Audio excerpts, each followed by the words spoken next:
Visto Bueno Radio.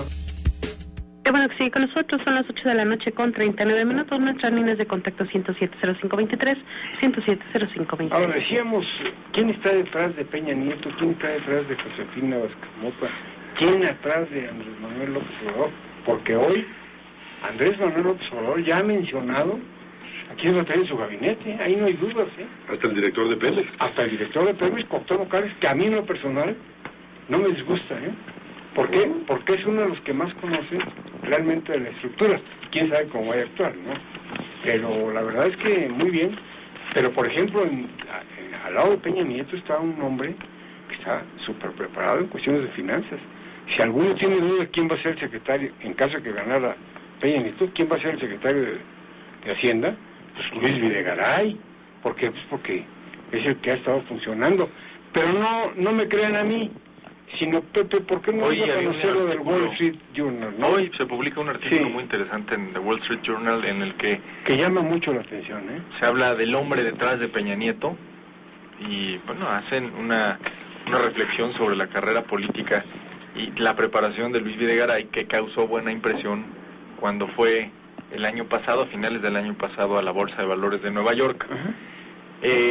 Y pues yo creo que también es una señal de que, aunque no lo parezca, Big Brother y los Estados Unidos siempre vigilan y siempre tienen apuestas. Hay que recordar cómo, y sobre todo en finanzas, Wikileaks nos compartió lo que pensaba el embajador Garza en las elecciones pasadas, ¿no? Estaban muy pendientes, de repente traían una información que creo que era pésima, o al menos como de peluquería, ¿no? Sí, no, bueno, se ve que no la corroboraron tres veces. Testigo protegido. O lo platicaron con el bolero de allá afuera. Sí, yo creo que mucha se originó en un Sanborns, mucha de esos cables, pero la verdad es que, intuyen perfectamente y no son ajenos a las encuestas, y saben que Luis Videgaray puede jugar un papel importante en el próximo gobierno en caso de ganar el PRI. ¿Tú sabes quién recomendó a Luis Videgaray con Enrique Peña Nieto? Pedro Aspe. Y Pedro Aspe es un personaje que, cuando menos, en tradición financiera y reconocimiento internacional lo tiene, ¿eh? Yo creo que no lo recomendó con alfileres, lo recomendó muy fuerte. De lleno, ¿eh? No. Yo creo que Luis Videgaray está jugando y va a jugar un papel muy importante al lado de Enrique Peña Nieto. Para que lo hayan reconocido los gringos, se necesita realmente que ya lo tienen analizado. Los americanos no dan un paso, y sobre todo los de Wall Street no dan un paso que no esté. ¿Tú qué opinas? No, bueno, yo sí creo que los equipos son tan importantes como el que lo dirige, ¿no? Y por mucho tiempo en el país el problema del presidente es el equipo en el que se rodea, ¿no? En el caso de Felipe Calderón, todos, hasta los que lo quieren bien, saben que su equipo es un equipo de cuates, ¿no? O sea, no. No son muchos. Es un gobierno de cuates, ¿verdad? En el que privilegió la cercanía y la confianza personal por encima de las capacidades técnicas y las capacidades políticas que se requieren para cualquier secretaría. ¿Por qué no damos unos nombres, Carmen, de quiénes son las gentes más cercanas a los candidatos? Por ejemplo, Enrique Peña Nieto, además de Luis Videgaray, ¿quiénes están? Tenemos a Miguel Osorio, que está en lo que es la operación política y la estrategia. También está Pedro Joaquín Codwell, que él es el dirigente del partido. David López, como encargado de prensa. Abusado. Y Jesús Murillo Caram, también en la operación política. Y en el caso de Andrés Manuel López Obrador, ahí tenemos, que está Ricardo Monreal como coordinador general, Dante Delgado, Movimiento Ciudadano, René Bejarano en la operación política. Ahí va a estar para sí. Complicado, ¿no? Y ligas. Jaime Cárdenas, como Jaime Cárdenas, asesor electoral. Claudia Sheinbaum, Proyecto de Nación, César Yáñez en Comunicación y Prensa, Jade Polemski en Administración Financiera y Federico Arriola en Comunicación y Estrategia de Medios. Pero faltó también Manuel Camacho. Manuel Camacho juega un papel importante. Grillo, ¿no? Que no está en el organigrama. Pero él es el pensador de sí, claro, ¿no? Es un hombre. Oye, Jade Polemski podrían darle en caso de ganar el registro civil, el registro del Estado familiar. ¿Por la del Pues nombre? sí. No, digo, por ¿Sabe aquello qué? Sí, ¿Dónde arreglas tu si fue nombre? capaz de sacar como 10 actas para ella, pues con una que saque para cada ciudadano ya. De Jacob. De Jacob. En el equipo de Gabriel Cuadri, que va por el partido Nueva Alianza, está Luciano Cuadri, que es hijo de Gabriel. Qué padre, ¿eh? Sí. Sí, ¿no? El orgullo Coordinador del logístico y agenda, el cachorro, ¿no? El orgullo del cachorro. Luis Castro en la operación política y es líder del PANAL, y Mónica Arriola Gordillo en la operación política. ¿Quién es Mónica Arriola? Hija de su La madre. hija de la dirigente de la de... Bueno, pues entonces es familiar el asunto ese. Del Partido panal, de ¿no? los ¿Ha tenido alguna duda? ¿No? Perdón. No, pero ya con esos nombres me queda muy claro, ¿eh? Y bueno, tenemos también el círculo que rodea a Josefina Vázquez Mota, que es Juan Manuel Oliva en la operación política. Ay, nanita. Miguel ¿Verás? Secail como... Fue el que se quedó con un terreno en Guanajuato Así, para de la galletas y refinería. pastas finas, fue así, ¿verdad? Qué barbaridad. Cereales y pastas. Bonita Cereales y familia, pastas ¿eh? finas. Oye, el círculo de Josefina, por la cantidad de nombres que veo en la lista de Carmen, es un polígono irregular. Sí, porque van entrando de 8 en 8. Pero sí la tienen cercada, eso sí. Sí, van entrando de 8 en 8, ¿no? Juan Ignacio Zavala en la estrategia de comunicación. Él sí, independientemente que es hermano de la Esposa de Calderón, presidente. sí es una persona que le sabe mucho a la cuestión de prensa, pero sobre todo a la confrontación. Ujú. Él en el debate va a jugar un papel muy importante preparando a José Luis, si no se desmaya, porque el otro día estaba viendo un video. No sé. Oye, qué grave. Sí está enferma esa mujer, ¿eh? Pues es que trae un desgaste, ¿no? Pero lo Se lo peor de operaron. todo es que niegan las enfermedades que tienen. Y bueno, a ver si no se nos... Dolores del Río, operación política. No es... Y no es la cantante, ¿verdad? Yo también quería decir a ella que No, viene María Ángeles, ¿no? Que viene de más allá. Antonio Solá, que han negado, pero El bueno, hombre que el asesor de todos lo campaña niegan, negra. que todos lo niegan, El hacedor, cuasi, el hacedor de cuasi, presidentes. Hacedor de presidentes y de sueños. Xochitl Gálvez. la que todos conocemos. Oye, Erwin. Xochitl, por cierto, perdón, Carmen, que te interrumpa, dio una entrevista interesante donde dijo que si el presidente Calderón hubiera sido mujer, le hubiera entrado diferente al crimen organizado, ¿eh? ¿Lo dijo Xochitl? Sí, claro. No, pues vamos a ¿Tenemos escuchar el eso. audio? ¿Lo tenemos? A ver, entonces. Tenemos el audio, a ver, vamos a escucharlo. ¿No?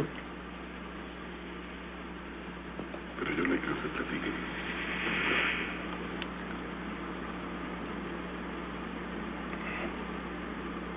Sí tenemos el audio. Bueno, sigo dando la lista en lo que está el audio listo.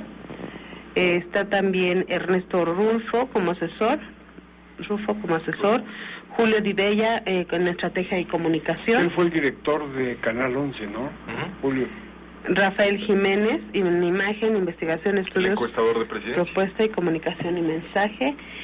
Octavio Aguilar Valenzuela en operación y logística. Y Hermano del hombre que ayudó a Rubén. Fox De Rubén a Aguilar. salvarlo. Mm. Entonces, Y Juan Molinar Orcasitas.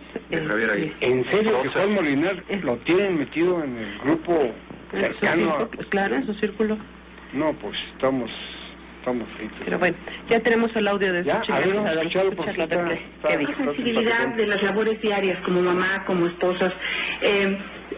Somos bastante más conciliadoras, Ciro. En la política también podríamos ayudar a conciliar. Somos prudentes. Y para ciertas cosas en la política la prudencia viene bien. Yo te aseguro, si Calderón hubiera sido mujer, a lo mejor no le entra así al combate al crimen. No, o sea, pienso que las mujeres... Sí, Bueno. Calderón, pero está hablando de prudencia primero, ¿eh? Digo, hay ciertos temas que requieren prudencia. No. Y luego después dijo, y si Calderón hubiera sido mujer, le hubiera entrado de forma diferente al combate al Pues yo lo que crimen me organizado. atrevería a preguntarle es, ¿de qué se ríe? Porque estaba hablando del presidente de la República. Pero entonces, por lo que dice Natividad y lo que escuché, pues entiendo que asevera que el presidente cometió una imprudencia. Pues es lo primero, fue la primer parte de la frase. ¿Y lo habrá escuchado el presidente Calderón? No creo que escuche. ¿A qué te En los refieres? programas, Oiga, todo lo que tiene que ver con alguna crítica a su estilo de combate al crimen organizado, no lo ha escuchado. Porque yo me acuerdo que de Salinas decían que ni escuchaban Ni los Ni ven. oía. ni los ve ni los oye, ¿eh? Pero déjame decirte algo, ¿eh? Yo creo que sin entrarle al fondo del tema del combate y cómo debiera ser y por dónde tendríamos que estar combatiendo la delincuencia, política y electoralmente, si no hubiera posicionado Calderón, que es la única manera de combatir a los narcotraficantes, hoy sería la punta de lanza de la campaña del PRD y del PRI, y no lo es. Es decir, yo asumo que también hicieron su tarea demoscópica y saben que pegarle por ahí al presidente no es rentable. Por eso me sorprendió lo que dice Xóchitl, porque creo que a ella le daría más defenderlo. Bueno, pero ella es candidata ciudadana. También la Wallace. Luego entonces no tiene por qué tener contención en sus juicios a los priistas, panistas y Es perredistas. candidata del PAN. Sí, pero la raya está pintada, es candidata ciudadana. Pero abanderada y bendecida por el PAN.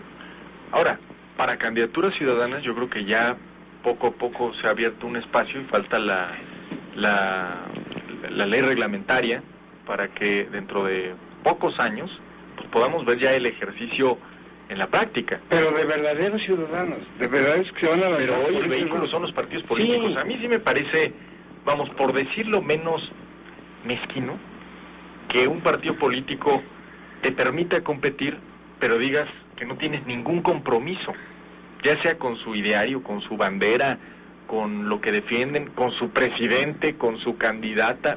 Yo no me lo explico.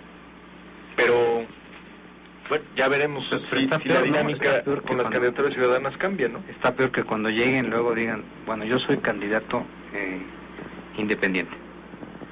O sea, habiendo todo un andamiaje que los llevó al poder, después digan, yo soy diputado independiente. Eso sí me parece una falta de seriedad, ¿no? O sea, diputado independiente, sí los hay, ¿no? Sí, se declaran independientes. Se declaran independientes una vez. Y les dan la oficina al lado de Intendencia ahí en Berganza el es uno de ellos. O sea, no, vamos, si le apostamos a las candidaturas independientes, el tema tiene que tomarse en serio, porque con parches y con me declaro independiente, pues no es lo mismo que participar como un legislador independiente en un parlamento conformado por grupos identificados con partidos políticos. Yo creo que uno de los que más en serio han tomado esto es Castañeda, ¿no? Dentro de su locura, o sea, ha seguido su proyecto. Yo oí la ley le está dando la razón, ¿no? El que creo que sembró mediáticamente para el futuro con la legislación posteriormente aprobada es Manuel Cloutier. ¿El hijo o el papá? No, Manuel Cloutier Carrillo. O sea, creo que él lo hizo bien mediáticamente. Es decir, sabe perfectamente que es una candidatura legalmente infructuosa, pero que si se permite en unos años, él ya hizo precampaña, ¿eh? Y mucha gente creo que simpatizó con la idea, porque además es idéntico al papá. Digo, sí. De verdad lo digo con todo respeto, yo no le he conocido otra virtud, que parecerse mucho a su papá y llamarse igual. Porque no crees que tiene mucha materia gris, ¿eh? Pues está aprovechando el momento, eso sí. Sí. Bueno, Te quedaste... Bueno, entonces ya para terminar el asunto de Xochitl de parte mía, hay esa visión, pues, ¿no?, de querer impulsar. Yo creo que también lleva la intención oculta, una intención ulterior de decir que Josefina lo hará de manera diferente, ¿no? O sea, empezar a marcar un poquito la diferencia entre Felipe Calderón y Josefina, ¿no? Al hecho de decir, al ser mujer, ella lo hará o lo enfrentará de una manera diferente. Pero de verdad me parece suicida, Nati. Sí, Porque creo que es un tema del Círculo Rojo del Distrito Federal. Pero en el norte, lo que dice, vamos, las encuestas que hay sobre el tema, es que la gente quiere que el ejército esté ahí. Insisto, no sé si está bien o está mal.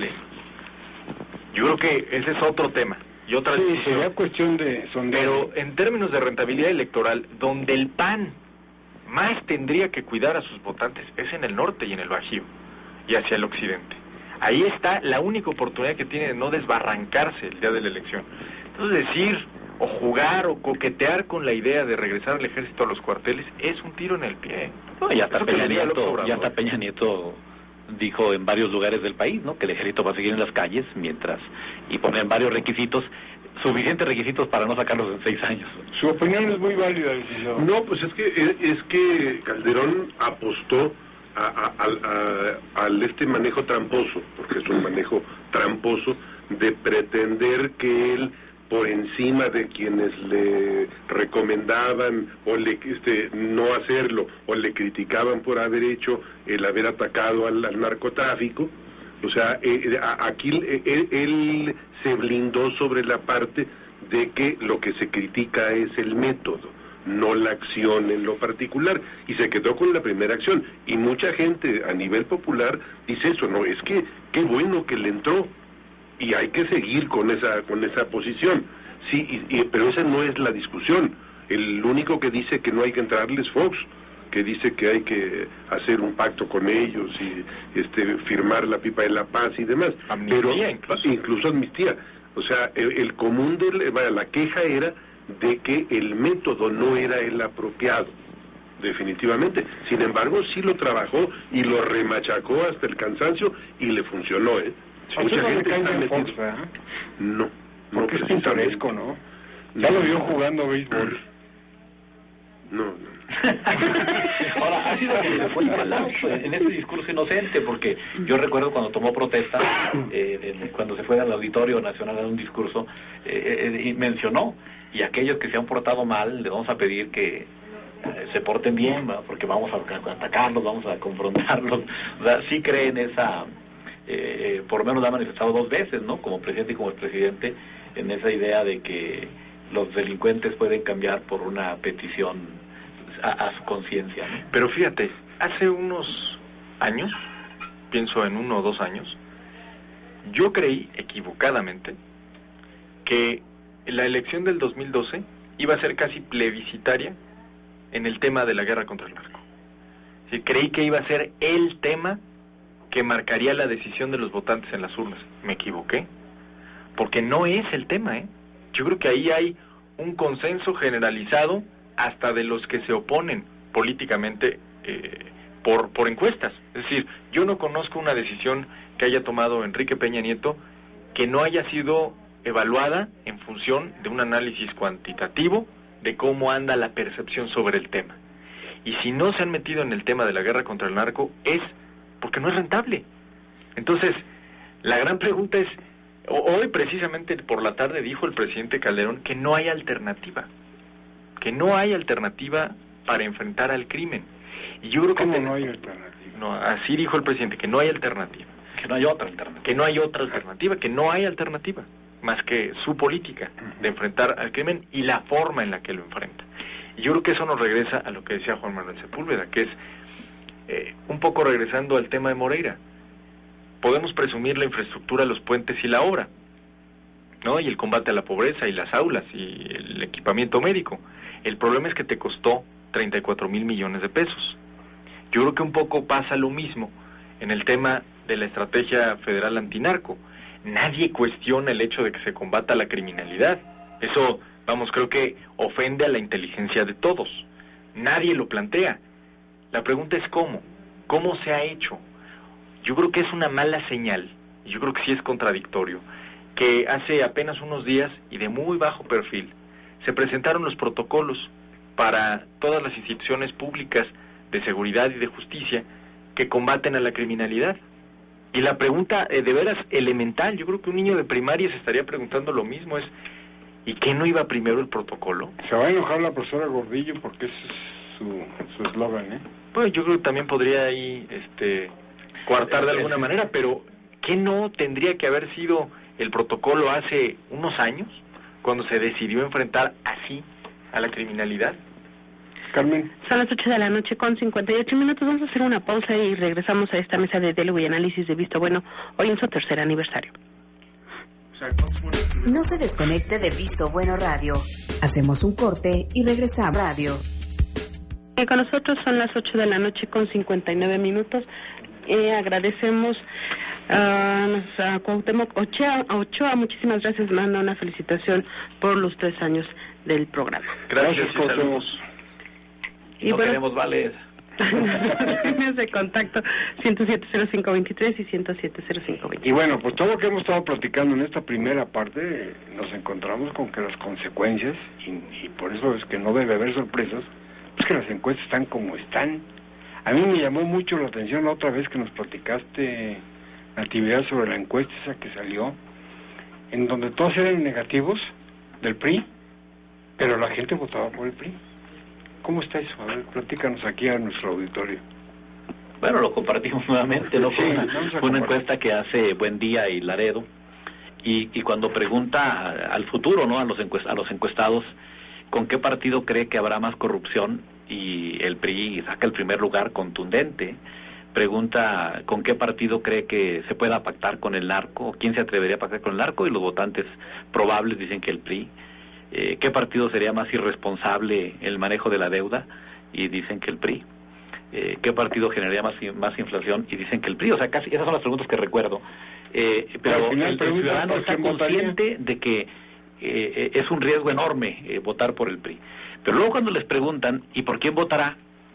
Esos mismos votarían por el PRI, en mayoría. Eso, yo le puedo dar varias lecturas, pero una me parece pues que ante lo que se considera una ineficacia de los últimos 2 años de gobierno, sobre todo por las expectativas que el ciudadano tenía, el ciudadano común y corriente dice, bueno, pues que regresen los corruptos y que se vayan los ineficaces. O sea, me parece grave, ¿no? O sea, porque si hoy por hoy el PRI nacional, su candidato, están pensando que su porcentaje de 50% en las encuestas es porque la ciudadanía los adora, yo creo que deben de tomarlo con cautela, ¿no? Porque es un mal necesario, es el menos peor, No, yo creo que es un premio a la experiencia, ¿no? Es preferible un partido o un candidato con experiencia que un partido que no tiene experiencia, porque si tú evalúas al PAN, el problema que tuvieron es que no supieron gobernar.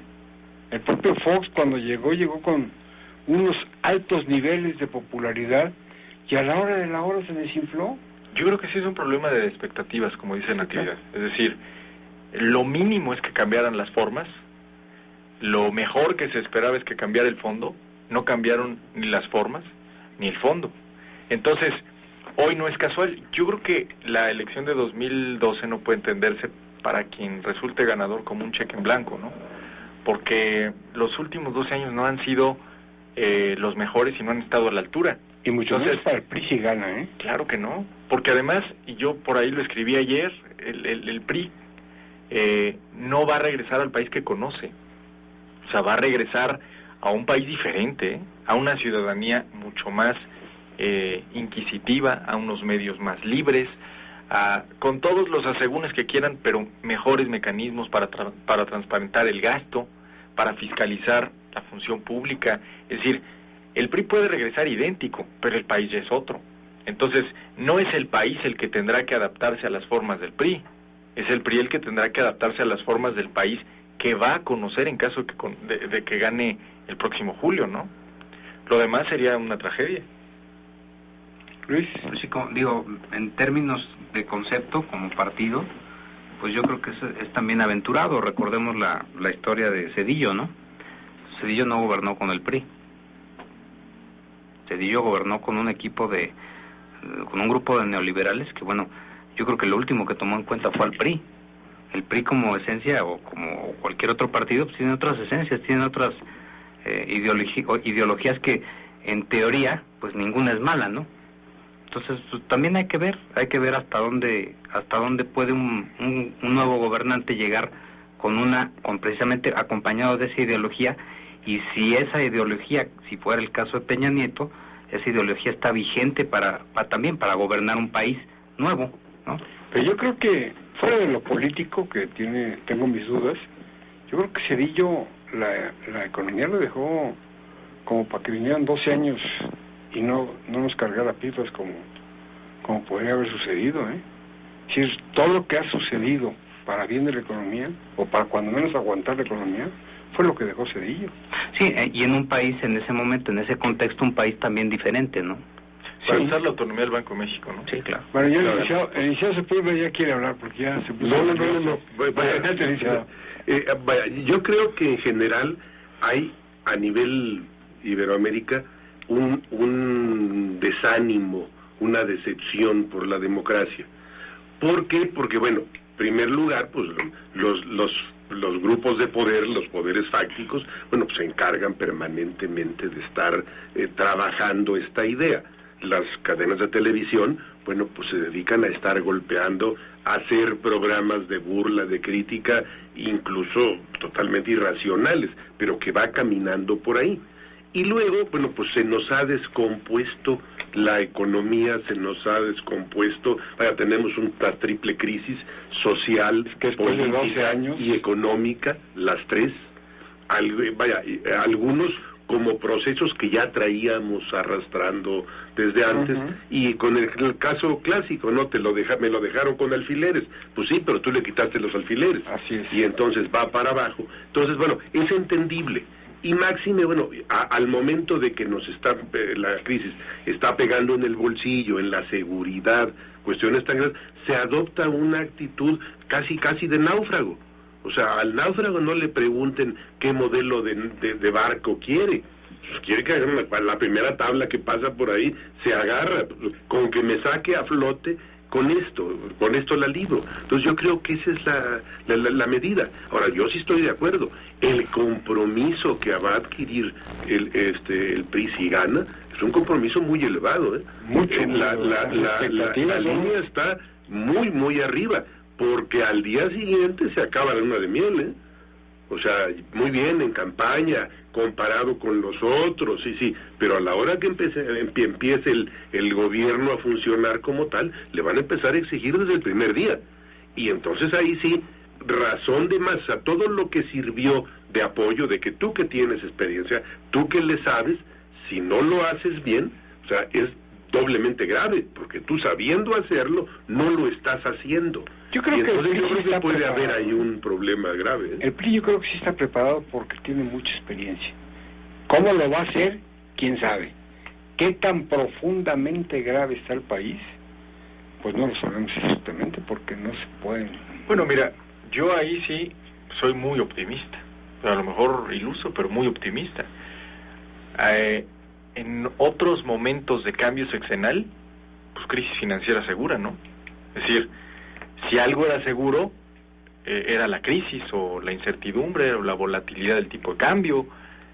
Hoy al menos todos los analistas y las calificadoras internacionales coinciden en que aunque haya crisis política, que ojalá no la haya, pero a pesar de una crisis política, la economía está blindada hasta cierto punto.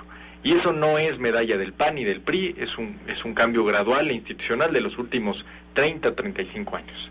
Entonces, en esa parte yo soy un poco más optimista, pero yo creo que, como dice Juan Manuel, la vara sí está muy alta. Y en la luna de miel de lo electoral y todas las cosas que uno dice para enamorar al electorado, pues se acaban en el momento en el que se adquiere un compromiso de gobierno. Y también la inercia de la retórica priista en los últimos 12 años ha sido muy crítica del gobierno federal. Frenar esa retórica y asumirte como el responsable de todo no será sencillo. Entonces, yo creo que no hay tal regreso del PRI. O sea, sí me atrevo a sostener que el PRI no regresa. ¿Por qué? Porque el PRI que se fue no entendía la lógica de una democracia competitiva. O sea, por muchos años las elecciones fueron pues actos ceremoniales, ¿no? Pero hoy el PRI compite con otros. Ya compitió en el 2006 y perdió. Es más, fue convidado de piedra. Si gana, será un partido más que ofreció, que trató de convencer al electorado y obtuvo más votos. Entonces, la lógica es diferente. Yo por eso creo que no hay regreso del PRI. Hay que verlo y exigirle como partido nuevo. Sí, con unos cuadros tal vez más experimentados y más fogueados que los que tiene, por ejemplo, Acción Nacional. Pero la vara está altísima. Habría que exigirles como si fueran un partido recién creado. Pero ya viste las encuestas cuando hablan de que los jóvenes están con el PRI. Es algo que... Sí, porque ellos no lo sufrieron. Y entonces son muchos millones. Decían que los enemigos del PRI eran los jóvenes. Claro, pero tenemos ahora 14 millones de jóvenes que van a votar que no votaron en el 2000, ¿no? Cuando el cambio de partido por primera vez en el poder, y estos pues van a votar el día de hoy, y estos son los que no encuentran empleo, estos son los que batallan para encontrar espacios en las universidades, estos son los que batallan ahora, y ellos no recuerdan lo que el PRI pudo haber hecho, ¿no? Es como cuando a nosotros nos hablan de los muertos de la revolución, ¿verdad? No nos dicen mucho. Entonces los jóvenes están viviendo su realidad, su aquí y ahora, su presente, y el gobierno que está actualmente no les está resolviendo sus grandes problemas que tienen para poderle hacer frente a su proyecto de vida. Entonces es normal que quieran una alternancia, ¿no? Y que los jóvenes digan, quiero otro partido en el poder. Entonces hoy el PRI significa cambio. Irónicamente, el PRI significa cambio, y yo espero que de verdad haya un cambio también en sus formas y en su fondo, ¿no? Porque yo creo que también si algo ha quedado claro es que lo único que nunca perdió Acción Nacional en estos años fue su vocación opositora.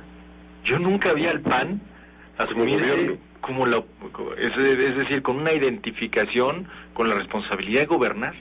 O sea, y además se enorgullecen de ello, ¿no? Hasta cierto punto, es como un gen, ¿no? Por eso se pelearon entre ellos, porque tenían que ser opositores. Yo creo que muchos panistas, lo que voy a decir suena estúpido, pero muchos panistas, si pierde Josefina Vázquez Mota, la noche del 1 de julio van a estar reconfortados por volver a ser oposición, por volver a la historia y a la lógica y al sentido de Acción Nacional.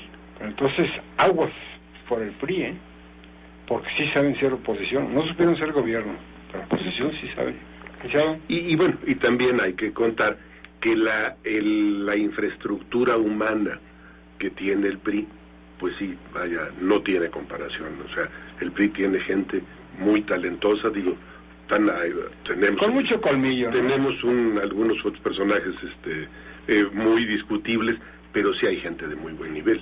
O sea, todo dependerá de este estilo, ¿no? Va a ser el gobierno de los cuates, o sea, te vas a parecer más a Benito Juárez o a Tarzán. O sea, Benito Juárez, que fue el presidente por antonomasia en este país, sin duda alguna, por el equipo que tenía. Ese sí era un equipazo.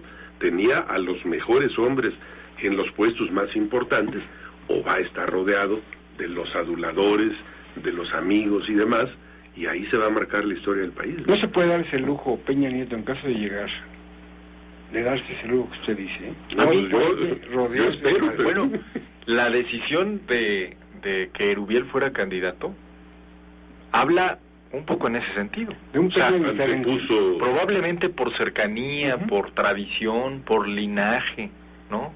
Por derecho divino. Le tocaba a Alfredo del Mazo Jr. y dejaron pasar a Erubiel. Entonces, porque con Erubiel se ganaba. También midieron la fuerza de Catepec en el contexto. Claro. Por muchas razones. Digo, son más habitantes que Uruguay.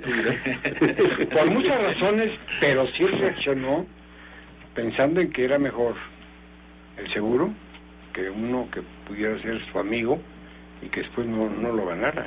Se fue sobre lo seguro.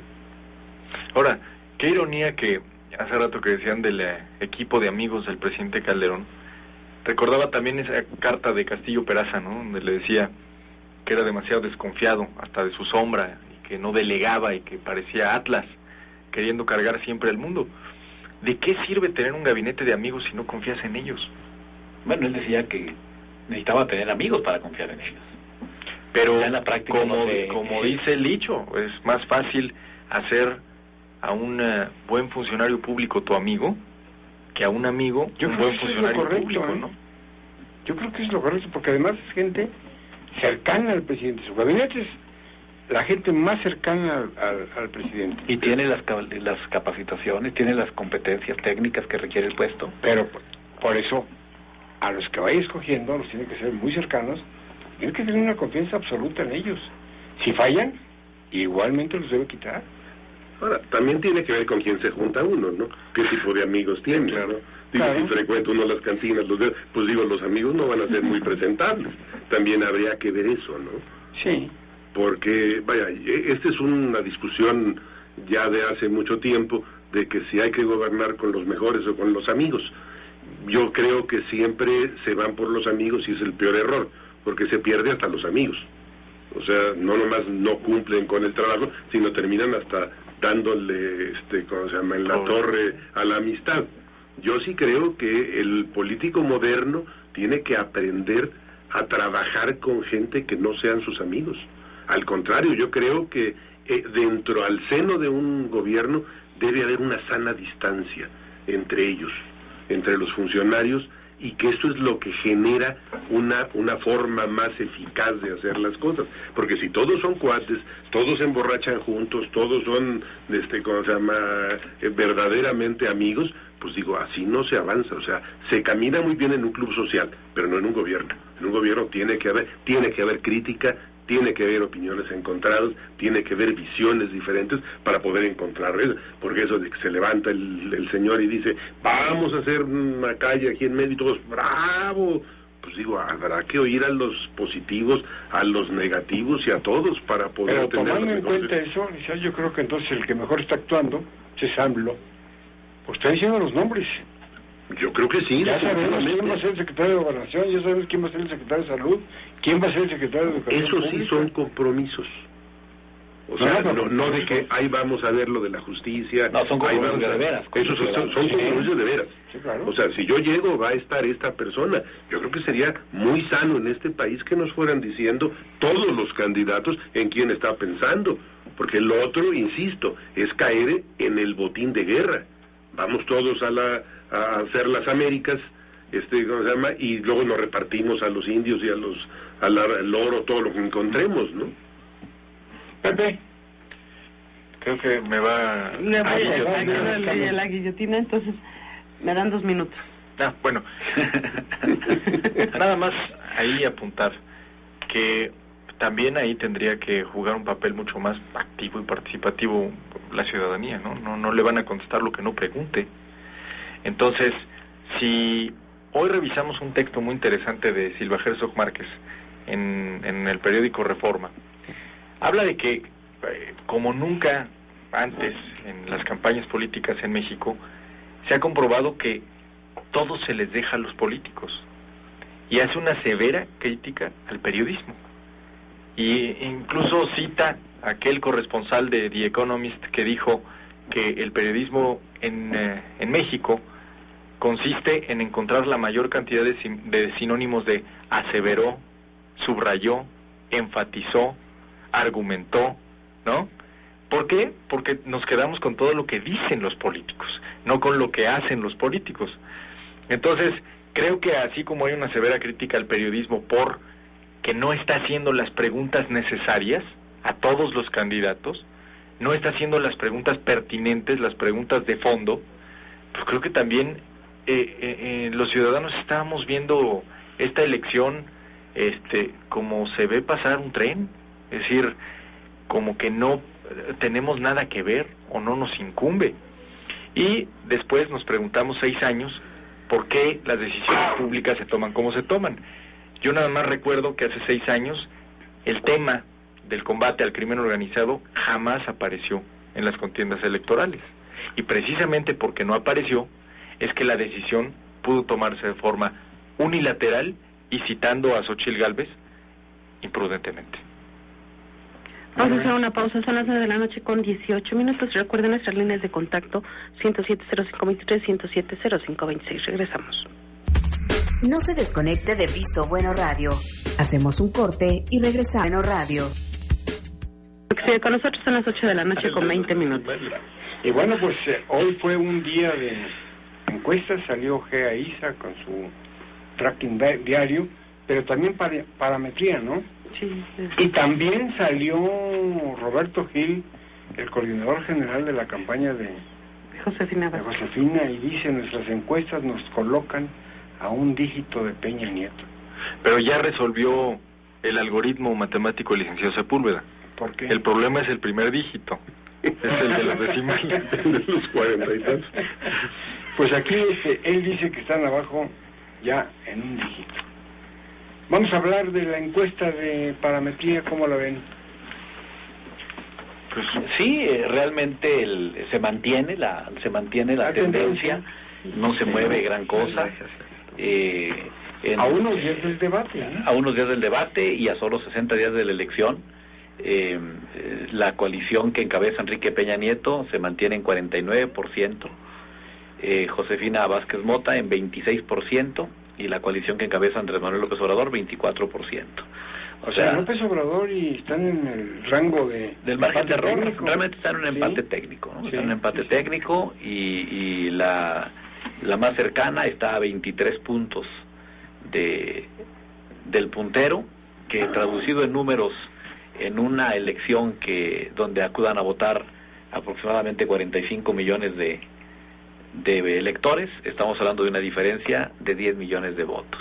¿Qué tendría que suceder, licenciado, para que se cambiaran esas tendencias? Nada que vea yo posible. A 60 ¿Ni el milagro de Fox? A 60 días. Realmente, porque además a tanto golpeteo y esto, la gente se va vacunando. O sea, yo me acuerdo en el 2000 a Fox lo acusaron de todo, y creo que le engordaba al final, lejos de bajarle la popularidad, lo nutría definitivamente, parecía vampiro. Al principio del programa es lo que yo decía, ¿no? Es decir, llega un momento en que los golpes te rebotan.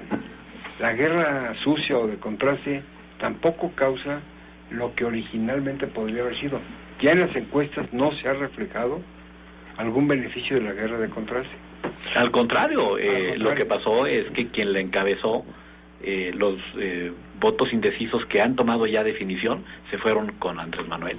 Yo creo que para analizar en términos políticos estas encuestas, solo sirve ver en mediciones similares y anteriores. Y si bien las cosas no se han movido, yo sí quiero destacar que de 2 meses para acá hubo un número que sí se movió, y es Andrés Manuel López Obrador. Y eso no estaba en la agenda de Josefina Vázquez Mota. Es decir, a estas alturas, en la estrategia trazada por Acción Nacional, Andrés Manuel no existía. Esos 10 puntos que creció Andrés Manuel, estamos hablando de que Josefina debe llevar ahorita 37, 38 puntos contra los 49 puntos de Peña Nieto, ¿no? Esa era la apuesta. Entonces, estoy totalmente de acuerdo, pero el tema es que vamos a 2 meses del mismo ejercicio, pues la elección no fue de 2 ya. O sea, que esa era la gran apuesta del PAN, que fuera una elección de 2, y se quedó no solo como una elección de tercios, sino con un tercero con posibilidades de rebasar. Y ojo, viene el debate, es el próximo domingo. Si quien quiera ver el fútbol, como dice Salinas Pliego, ve el fútbol, pero hay que ver el debate, va a ser importante. Se me hace raro de Salinas Pliego. Es que ellos van a pasar el fútbol. Sí, claro. Y el televisor enfrente va a pasar el debate. ¿Quién es Salinas? A mí me suena así como un nombre de un gángster. Algo así, ¿no? Cuando no toma rebate. Pero lo que dice Don Luis, yo creo que lo que Don Luis es pues es a lo mejor de retomar, porque dice, ¿qué necesitaría pasar? Yo he leído en varias columnas que deberían de pasar 2 cosas. Uno, que Andrés Manuel mande al diablo a la República Amorosa, y 2, que Josefina rompa en contraste completo con Calderón. Eso pudiera modificar. Nada más con una salvedad. Felipe Calderón trae más popularidad que Josefina. O sea, tampoco le conviene a Josefina, ¿eh? Hoy tiene, pendiendo de alfileres, hoy que estamos muy a la Pedro Aspe, pendiendo de alfileres la popularidad de la propia Josefina entre los panistas. O sea, hoy el golpe que le da Pedro Joaquín Caldwell es, en verdad, demoledor, porque dice, sí, el tema de Moreira lo están sacando porque tuvieron muchos problemas para elegir candidato presidencial y se equivocaron. Es decir, el tamaño de la cizaña vertida en ese comentario, para como están las cosas en la campaña de Acción Nacional, es en verdad demoledor. Porque lo que pone sobre la mesa es si en efecto Josefina era la candidata más competitiva.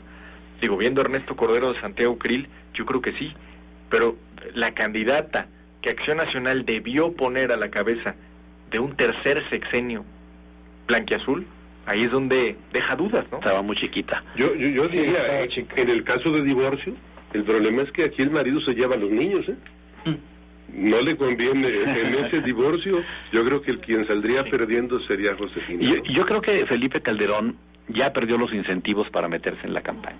Ya no está ausente, y eso es una buena noticia, porque si el Ejecutivo no se mete de manera descarada, entonces los partidos podrán, más allá de quién gane o quién pierda, que se vaya dejando se vaya formando esta cultura, ¿no? De que el presidente en funciones no se mete en las campañas, ¿no? Porque ya no tiene incentivos. Pero fíjate, ¿para qué? De la guerra las campañas de contraste, ¿qué le pueden sacar al PRI en este momento?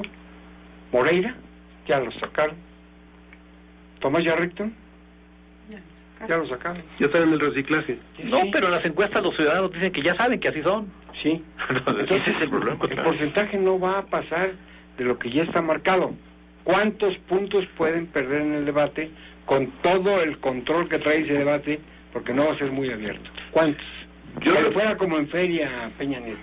Vaya, yo creo que lo que sí podría cambiar, el milagrito que sí podría modificar esta cuestión, es que de la mitad de los mexicanos que no van a votar en las elecciones, que se le ocurriera un 30% salir a votar. Y que nos descompusieran todo este esquema que tenemos acá, que con otro criterio que no ha sido medido correctamente pudieran meterse a las urnas y plantear un panorama diferente. Pero cuando está polarizado entre dos personas, sí, pero en tercios quién sabe qué pasa. Aunque los indecisos del debate se carguen todos casi en bloque, todos con Andrés Manuel, lo cual es improbable. Yo me pregunto, ¿qué puede pasar en el debate? Nada. O sea, vaya, esto es así como que siempre andamos apostando a las grandes reformas estructurales. ¿Cuáles? Pues quién sabe, pero hay que hacer las grandes reformas. ¿Qué puede pasar en el debate? O sea, hay temas confrontados que, digamos, van a hablar sobre aborto, donde se tienen posiciones muy concretas. Alguna cuenta pendiente a Peña Nieto. Pero como dice López Obrador, en esos segundos que me van a dar no me va a alcanzar. Estoy pensando apenas. Oye, rapidísimo de lo que dijo Natividad, de los incentivos del presidente Calderón. Yo pondría un factor más que a lo mejor no suena muy relevante. La edad del presidente Calderón. Felipe Calderón cumple 50 años. Va a ser un presidente muy joven. Un expresidente. Va a ser un expresidente muy joven. Tiene muchos años para hacer política, aunque no sea a través de su propia figura, pero ahí está Margarita. Yo no creo que se vaya a jugar el resto o su resto perjudicando en esta elección cuando a Josefina no le tiene particular aprecio, ¿no? A Josefina por supuesto que no, pero a su mujer sí, y le ve posibilidades de que en el siguiente regrese. Entonces la pueden estar preparando. Margarita está muy abusada, ¿eh? Y en las encuestas, tiene prestigio. Y en las encuestas es el personaje identificado con el PAN mejor posicionado. Sí, claro. Pues el tiempo está terminado, son las 9:29 p.m. Ingeniero, muchas gracias. Natividad, licenciado Sepúlveda, Luis Yaca, José Luis Santos, muchas gracias. Y usted que nos hizo favor de sintonizarnos, muchísimas gracias. Y si me permiten una felicitación a Mariana, que mañana cumple 12 años. Felicidades. Oye, Mariana, mi hija cumple 9. También se llama Mariana mañana.